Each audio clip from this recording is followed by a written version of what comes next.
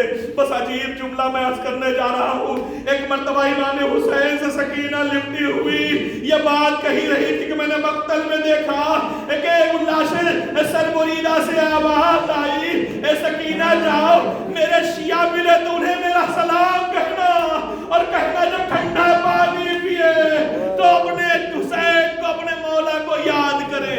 ہاں یہ قافلہ چلا. چلتے چلتے راستے میں ایک سر تھا جسے خولی اپنے ہاتھوں میں اٹھائے ہوئے تھا. وہ سر امام حسین تھا.